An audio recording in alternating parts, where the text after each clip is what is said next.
पूर्णिमा के दिन होली शाम को होली में जलाते हैं और सुबह दिन जो आता है उसे कहते हैं, क्या कहते हैं, धूल। ये सार है, चाहे लड़ाई वाला हो, चाहे पड़ोसी मिलवैया हो, चाहे केसो हो, धूल के दिन अगर के जोर जानते तो भैया अब तक साल में जितनी गलती है गई उन सबन पे डार धूल धूल। और गुलाल लगा करके गले लगा करके दोनों हम आपस में मिलते हैं। ये प्रेम का त्योहार है, होली सामंजस्य बनाने वाला त्योहार है। गुलाल लगाए जाते हैं? लेकिन जब दिवस के दिन न्यू मालूम पड़े कि होलिका की होली जल गई तो फिर निशाचर बिगाड़ घाता है, कीच मार करे और दारू मार करे और फलाने मार करे। दूर को देना देवता को और दिवस को देना होली के भैया को। होली का त्योहार अब तक गुजरी सो गुजर गई, अब खेल समर के होली होली। जो कुछ हो गया वो हो गया, वो तो कम से कम गलतियों के सुधार कर ले। महाराज जाको राखे साइया मार सके ना, पहला जी फिर गुरुकुल में पढ़ने जाते हैं। गुरु शुक्राचार्य के पास में संडा मरकाए गद्दी को खाली छोड़कर गुरुदेव की गद्दी पर स्वयं बैठकर प्रहलाद ने अपने सकांस्तर का पाग लो, क्या विद्या पढ़ रहे हो? याद करो अंतिम यात्रा परलोक होती है, साथ क्या जाता है? धनानि भूमौ पशुभेश्च गोष्ठे, नारी गृहे द्वार जना शमशाने, देह सुतायाम परलोक मार्गे, धर्मानि गो गच्छति जीव एक। धनानि भूमौ, धन और धरती सब यहीं पर छूट जाते हैं। जिन पशुओं की खातिर हमें 4 बजे जगना पड़ता है वो पशु अपने खूंटों पर बंधे रह जाते हैं। नारी गृह द्वार, घरवाली घर के दरवाजे तक साथ जाती है। जना शमशाने, संबंधी लोग शमशान तक साथ जाते हैं। देह शिताया, आखिर अहंकार अपने शरीर का होता है तो वो शरीर चिता तक साथ जाता है। अंतिम यात्रा परलोक होती है तो क्या जाता है? बोले धर्मान गो गच्छत जीव एक। जीव ने अपने जीवन में जो धर्म पुण्य किया है वही साथ जाता है, वरना कुछ साथ जाने वाला नहीं है। ये उपदेश करके और प्रहलाद ने आगे आगे कीर्तन बोलना शुरू किया। सखा सब प्रेम से बोलो हरे राम हरे राम, सखा सब प्रेम से बोलो हरे राम हरे राम, भक्त जन प्रेम से बोलो हरे राम हरे राम,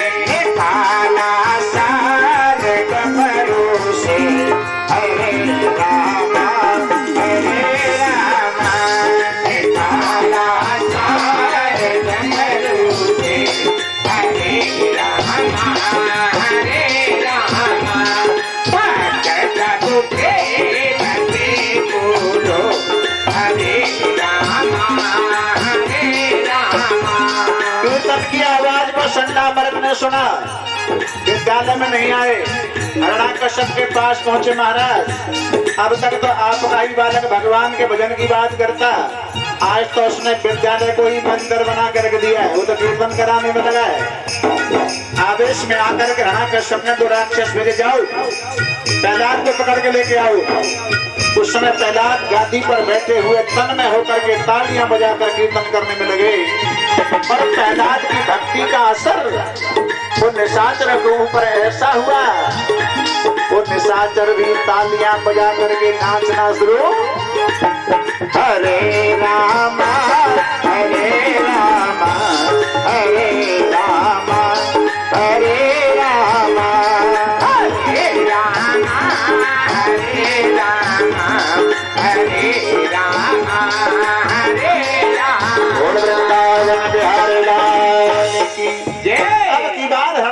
स्वयं आया।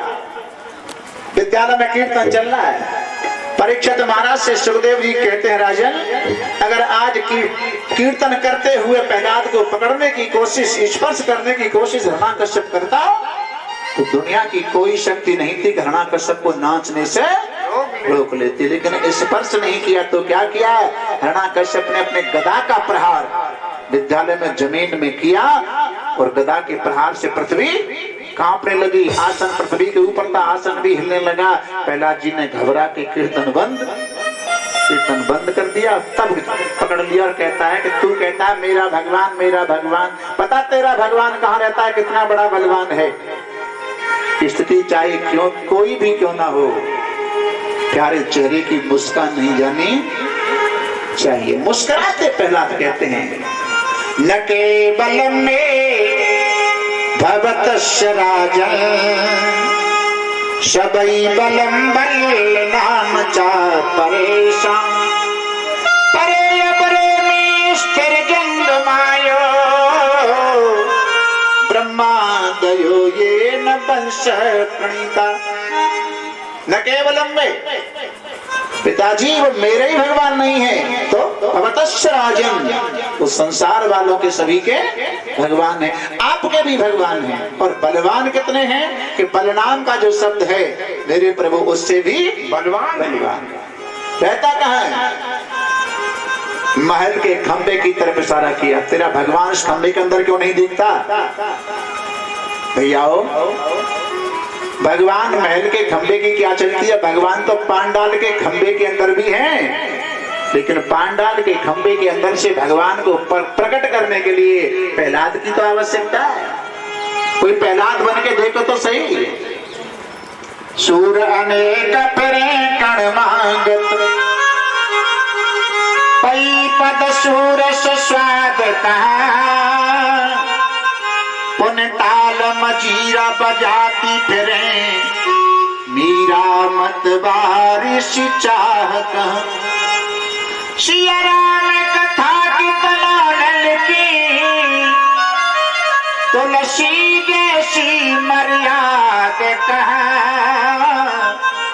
नरसिंह बसे प्रतिखंबन में आज काढ़न को प्रहलाद कहा। जय हो। प्रहलाद की आवश्यकता है। तेरा भगवान इस खंबे में दर्शते, इस खंबे के अंदर दिखाई क्यों नहीं देता? विश्वास भरे शब्दों में प्रहलाद जी ने कह दिया, पिताजी मेरे भगवान तो इस खंबे के अंदर भी है। हिरण्याकश्यप ने आवेश में आकर के महल के खंबे के ऊपर गदा का प्रहार किया। मेरे प्रभु श्याम सुंदर को, मेरे ठाकुर को चिंता हुई, अगर मैंने अपने भक्त को इस महल के खंबे के अंदर से दर्शन नहीं दिया तो मेरे भक्त की वाणी झूठी हो जाएगी। भक्त की वाणी को सत्य करने के लिए सत्यम दधातम निज प्रत्यभाषितम व्याप्तं च भूतेषु अखिलेषु चात्मनः अदृष्ट्यात्तरूपमुद्धुहन् स्तम्भे सभायां न मृगं न मानुषं। जैसे गदा का प्रहार किया, नरसिंह भगवान अपने भक्त की वाणी को सत्य करने के लिए महल के खंबे के अंदर से हुंबारंभ करते हुए प्रकट होकर के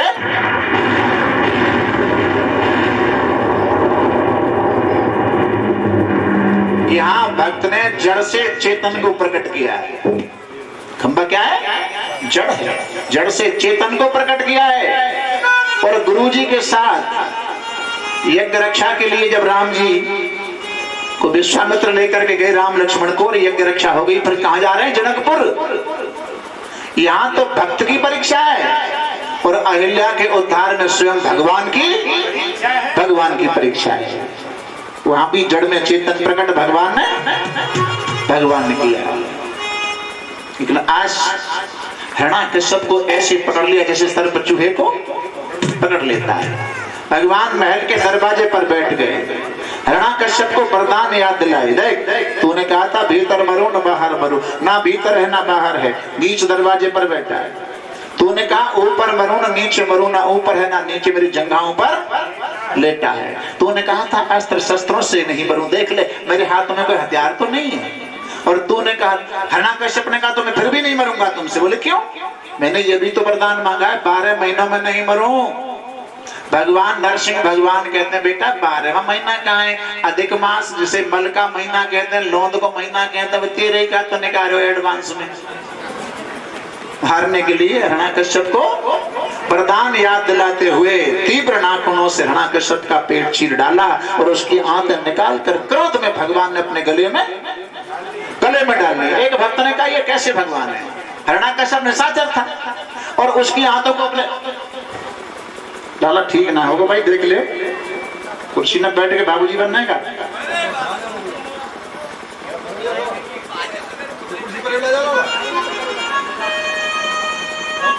श्री राधे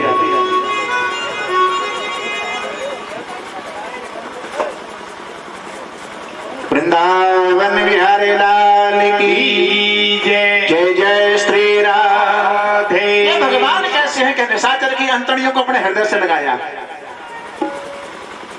नरसिंह भगवान कहते हैं मैंने अंतड़ियों को हृदय से क्यों लगाया मालूम है? कि हिरण्याकश्यप भले ही निशाचर है, उसकी अंतड़ियों को मैंने इसलिए अपने हृदय से लगाया है, इसलिए बोले है तो मेरे भक्त प्रहलाद का पिता, इसलिए उसकी अंतड़ियों को मैंने अपने हृदय से लगाया है।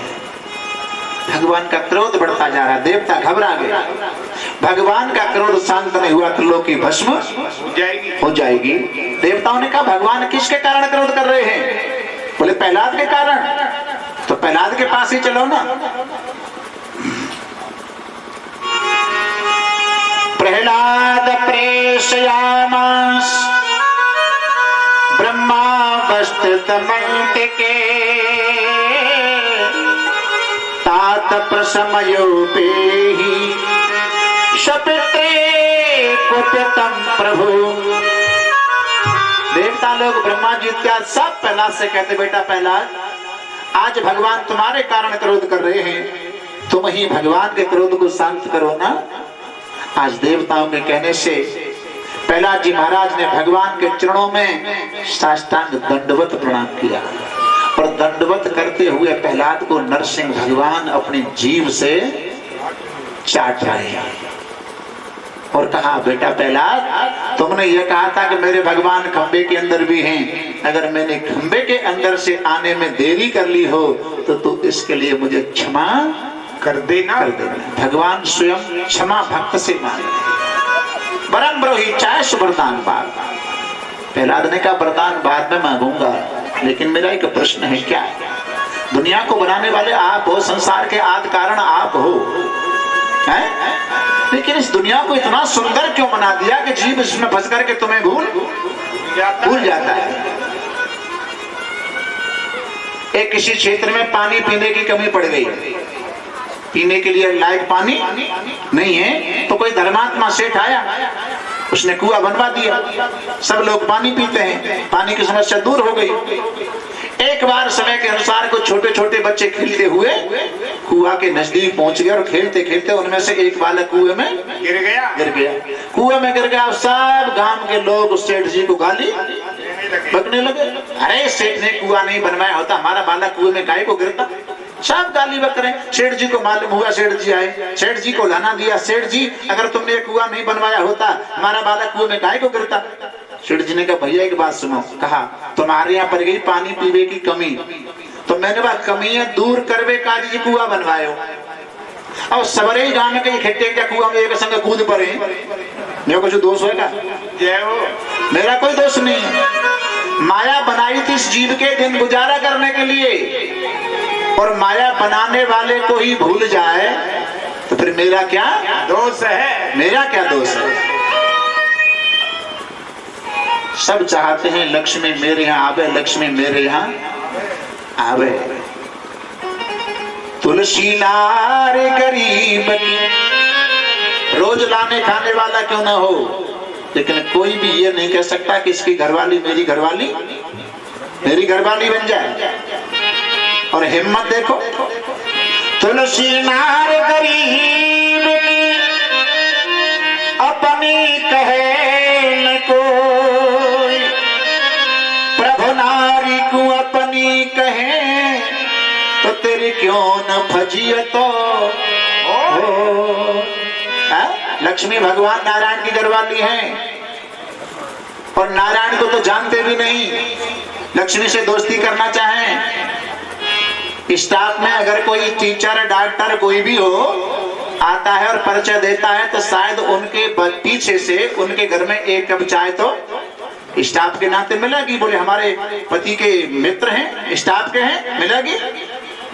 और ना तो कोई मित्रता है ना कोई जानकारी, और वैसे ही मोड़ा पे बैठ के चाय पी रहे हो, आ जाए घर वालों चाय मिलेगी तो डंडा पड़ेंगे। इस कथा का आशय है कि लक्ष्मी तो आएगी लेकिन पहले लक्ष्मी पति से दोस्ती करनी पड़ेगी। बार बार वरदान की बात करें, वरदान चाहे सो मांग लो, चाहे सो मांग लो। भगवान बोले आज तो तेरे आंगन में खड़ा हूं, जो मांगना है वो मांग ले। क्या मांगा? वरदान देना चाहते हो ठाकुर तो एक वरदान दे दो। क्या? सारी जिंदगी मेरे पिता ने आपसे बैर भाव रखा है, वरदान में आप मेरे पिताजी को मुक्त कर देना, मुक्त कर दो। मुक्ति का नाम लिया, भगवान के झरझर आंसू झर पड़े। वाह प्रहलाद वाह, जो पिता तुझे पग पग पर मारने की चेष्टा करता रहा है, ऐसे पिता के लिए तू मुक्ति की बात करता है। और मैं कहता हूँ तेरे जैसा भक्त जिस परिवार में हो जाता है उसकी तो एक पिता की नहीं, आगे पीछे बीच के उसके 21 पीढ़ियों के उद्धार होते हैं। जय हो। और माँ भी वही माँ कहलाने के अधिकारी है भैया, जिस माँ का एक बालक भी भगवान का भक्त होता है। गोस्वामी जी महाराज चौपाई लिखते हैं, पुत्रवती जग सोई, पुत्रवती जग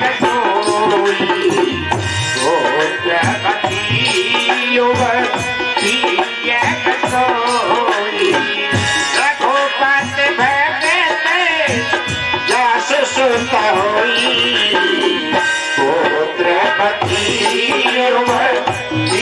जग सोई, पुत्रवती जग सोई, रघुपत भगत जस सुत होई, पुत्रवती जग सोई, पुत्रवती जग सोई। माँ वही धन्य है जिसका एक बालक भगवान का भक्त होता। और बुरा मत मानना, गोस्वामी जी ने आगे की चौपाई लिखी है कि जिस माँ का एक भी बालक भगवान का भक्त नहीं होता, न तरो बांझ भले बादे पियानी, नथुरा बांझ भले बादे पियानी, राम विमुख सुत देव धामी, राम विमुख सुत देव धामी, राम विमुख सुत देव धामी। नतर बांझ एक भी भगवान का भक्त बालक नहीं होता है तो ऐसी बात तो बांझ ही रहे। और पीछे क्या कह दिया है? बियानी। ब्यानी शब्द पशुओं की लगाते, इंसान के लिए नहीं लगाते, पशु तुल्य है। आज महाराज प्रहलाद को वरदान मिला, आगे चल करके उनका प्रसंग जो दत्तात्रेय से होता है, आगे की कथा समुद्र मंथन की है। समुद्र मंथन क्यों हुआ? एक बार दुर्वासा ऋषि वैकुंठ का प्रसाद पुष्पमाला लेकर इंद्र के पास स्वर्ग में पहुंचे और वो माला दी। तो मैंने शायद बता दिया होगा आपको, प्रसाद में 3 अक्षर हैं, प्रसाद। प्रसाद माने कृपा। और किसी भी भगवान के प्रसाद का अपमान नहीं करना चाहिए। वो माला इंद्र को दी तो इंद्र ने अहंकार में उस माला को अपने हाथी के गले में डाल दिया। हाथी ने सूंड से माला उतार कर पैरों के नीचे कुचल डाली। बस दुर्वासा जी ने आवेश में आकर के साप दिया, तूने बैकुंठ के प्रसाद का अपमान किया है, अब मैं तुझे साप देता हूँ, तेरे शरीर का नाश बहुत जल्दी हो जाएगा। निस निर्दोष दुर, ये व्याकरण के उपसर्ग हैं। दुर्वासा, एक तो जिनकी भाषा पर संयम न हो, और एक जो अपने क्रोध को संयम में नहीं कर पाए। दुर्वासा जी ने आवेश में आकर के साप दे डाला। शुक्राचार्य को मौका मिला, दैत्यों से कह दिया स्वर्ग पर चढ़ाई करो, अब तुम्हारी विजय होगी। भगवान की शरण में देवता लोग आते हैं। भगवान बोले ये तुम्हारा देवासुर संग्राम चलता रहेगा, एक बार झगड़ा ही समाप्त कर लो। बोले क्या? अब तो दोनों पक्ष मिलकर के समुद्र मंथन करो, और समुद्र मंथन में मंदराचल पर्वत की तो रही होगी और बाष्पी नाग की नेति होगी, लेकिन उस नेति को पकड़ने के लिए राक्षसों की भी सहायता लेनी है। समुद्र मंथन में राक्षसों की सहायता लेनी है, क्योंकि जब तक अमृत न मिले तब तक तो उनसे मित्रता रखो, और तुम्हें अमृत मिल जाए भले ही प्रयुद्ध आरंभ कर देना। लेकिन देवताओं से कुछ समझाया भगवान ने कि ये राक्षस होते हैं ना, थोड़ी उल्टी बुद्धि के होते हैं।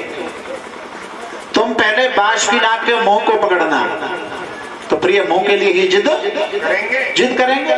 समझा बुझा करके भेज दिया। समुद्र मंथन आरंभ। अच्छा, समुद्र मंथन है क्या? समुद्र मंथन क्या है? मंथन माने विचार करना। और मंदराचल पर्वत है, हमारा तुम्हारा मन ही मंदराचल पर्वत है। इसका मंथन जब करते हैं, इसके द्वारा मंथन जब होता है, तो सबसे पहले इसमें संसार में क्या निकलती है? विषमता, बुराइयां। अब उन बुराइयों को कहते हैं विष। समुद्र मंथन जैसे हुआ तो बाष्पी नाग के जिसकी नेति बनाई गई उसके मुंह से हलाहल विष निकला, और विष को देख करके देवता राक्षस दोनों घबराते, इसका पान कौन करे? लेकिन संसारियों के हित के लिए शंकर जी ने उस विष का पान किया। विष को उदर में नहीं ले गए, कंठ में रोक लिया, और विष ने अपना तेज दिखाया तो भोलेनाथ का कंठ नीला पड़ गया। बोलिए नीलकंठ भगवान की जय। भक्तों ने कहा महाराज इस विष जहरीले विष, कालकूट विष का आपके ऊपर असर नहीं हुआ? शंकर जी बोले ना। बोले क्यों? नाम प्रभाव लाग शिव नीको, और कालकूट फल दीन अमी को। बाहर से आया विष और अंदर है राम, दोनों की संधि कर दो, क्या होगा? विश्राम।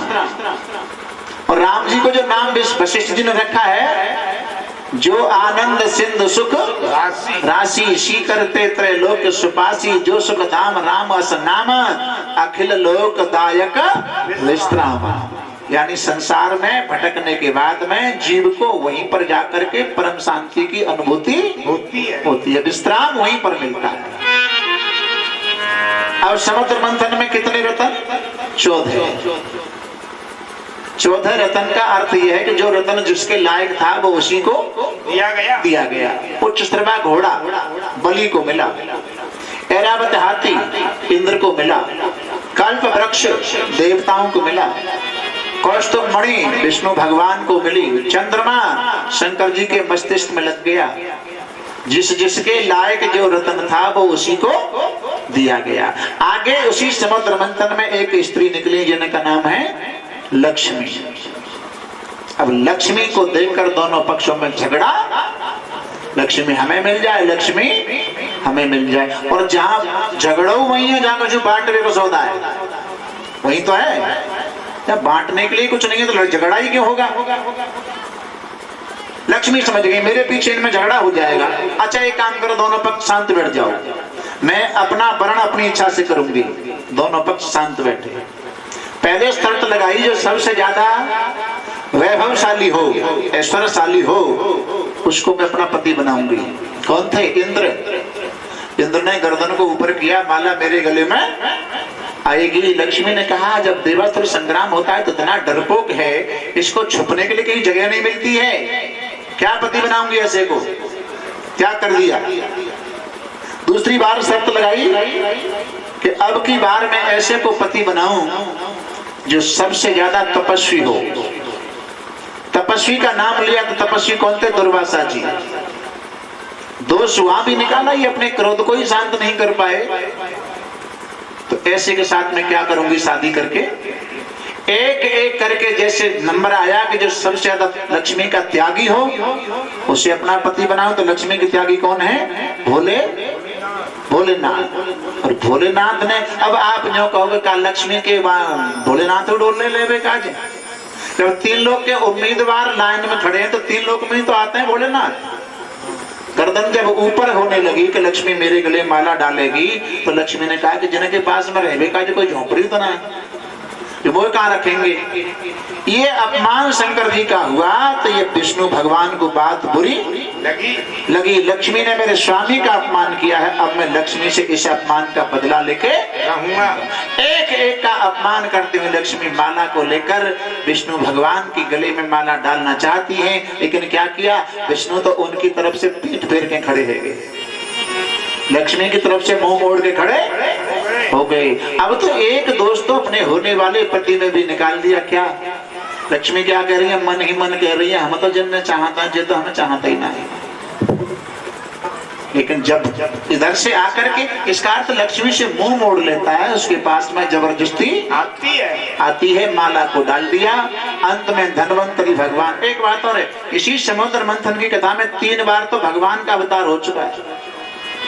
मंदराचल पर्वत को जब नीचे जा रहा था तो कछुआ का रूप धारण करके अपनी पीठ पर टिकाया, कच्छप अवतार। और यहाँ धन्वंतरी अवतार अमृत का कलश लेकर के निकले, और जब अमृत के कलश को राक्षस छुड़ा करके भाग गए तो तीसरा हुआ मोहनी अवतार। 3 बार भगवान का अवतार एक ही कथा में होता। अमृत के कलश को लेकर धन्वंतरी ने, जो आयुर्वेद के डॉक्टर माने जाते हैं धन्वंतरी जी,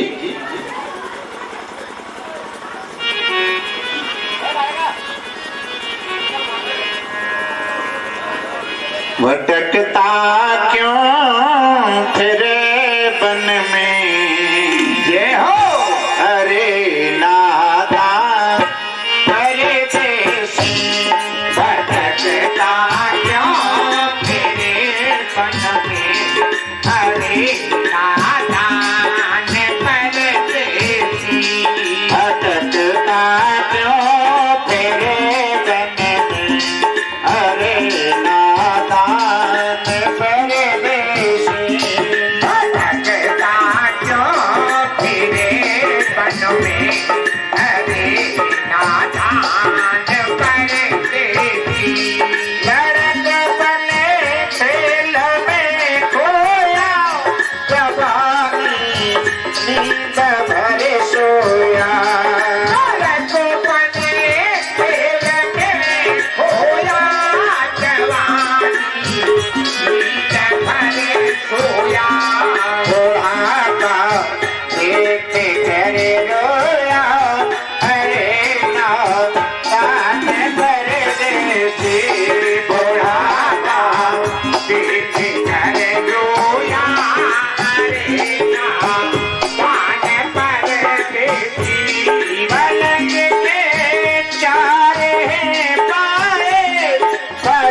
Jai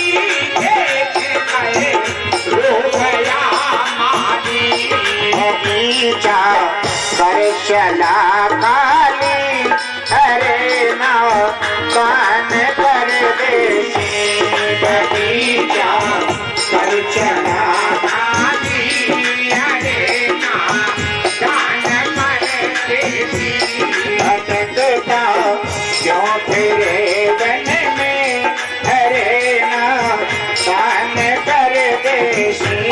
भटकता क्यों फिरे वन में, हरे नाम दान परदेसी। वो बाधी दागती डोरी बखेरी ऊपर से रोरी।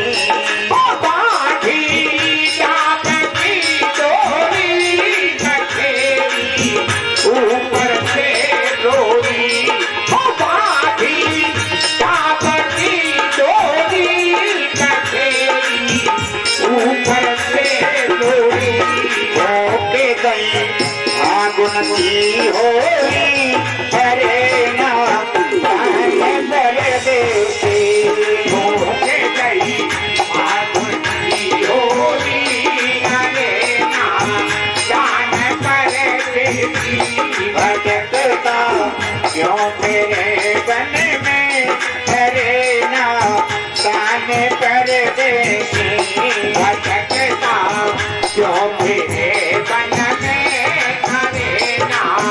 दान परदेसी।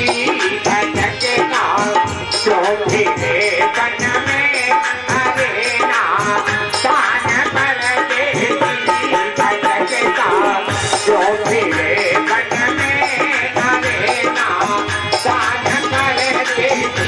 भटकता क्यों फिरे वन में, हरे नाम दान परदेसी।